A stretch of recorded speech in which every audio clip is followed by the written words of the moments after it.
what makes it so much harder for her though, the character going back to Smile too, is that she doesn't know what it is. Because the first movie, it's like a therapist who can kind of like, she can make sense of all the hallucinations in her mind because she understands that people go through this kind of stuff. So she can like, will find the source. She's like understanding her brain, knowing things aren't real, is able to maybe, she doesn't do a good job, but able to maybe explain better than somebody that just doesn't even know what the fuck is going on.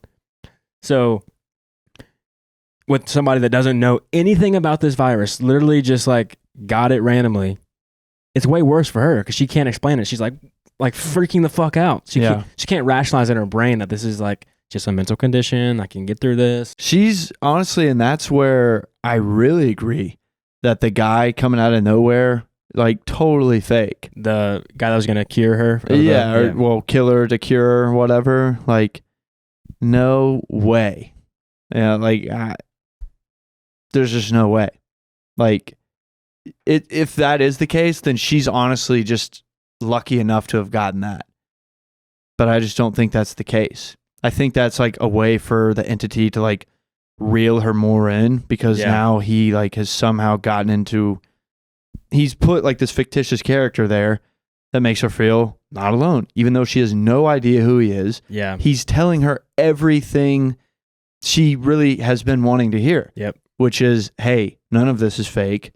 It's very much real. You're in danger. And she's like, wait, how? And he tells her this ludicrous story.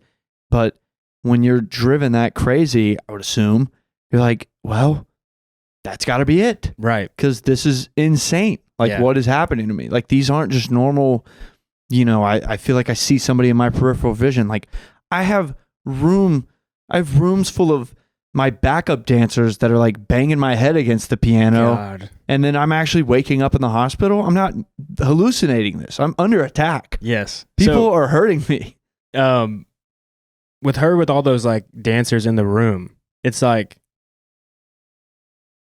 in the first episode, me and you both talked about how if we see and we realize it's a Smile character, we're throwing hands immediately. It's like, okay, somebody's in my house smiling at me.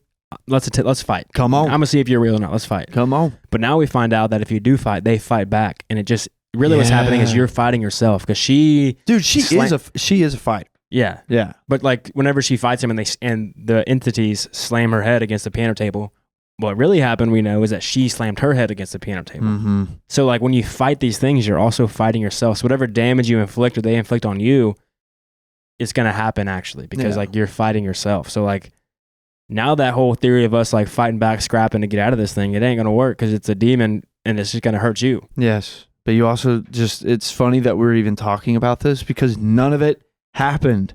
Yes. Bro. There was this movie combined the worst thing that could happen to you with a parasite, and then it threw Inception in there. Yeah. And you just have to sit there and just get mind fucked the whole time just to find out. Because if she hits her head on the piano, she also, one, has a concussion, and two, she doesn't look good. So she can't go on stage because one, she has a concussion, and two, she looks like shit. Yeah. And so for her to make it on stage, like none of that could have happened. She also didn't have a bruise on her face when she got on stage in the final scene once that twist happened. So like that's what I'm saying. So like she never even hit her head on the table. That's what I'm saying. Yeah, it never happened. Like, I mean, who really knows what was real? I mean, clearly, well, actually, what we do know. Here's what we know. Oh my God, what she's wearing on stage is that. The dress that her mom wants her to wear, and she's like, no, I'm not wearing it. Yeah. She made that up. That didn't even happen. So whatever happened right before she like tells her mom, like, I'm not wearing this dress, I think that was the last real thing that she has. And then everything after that, the entity took over and he just put her on autopilot. Yeah. Which is just horrifying. So go back to what you're talking about with the dude that was probably fake in the bar that was explaining to her everything that's going on and giving her like that sense of security and like knowing what this is. That's what the demon does so well. It gives you these false senses of security. Like it always lets you think it beats you. At the very end, before it takes over, you do something, she goes to kill herself with the heart-stopping medicine. And the demon's like freaking out like, no. And then it stops and it's like, this isn't even real. Yeah. And so it's like, it's even scarier for you because you think you beat it right when you have to finish line. Like, thank God it's over. Fuck. Yeah. You're back in it. Yeah.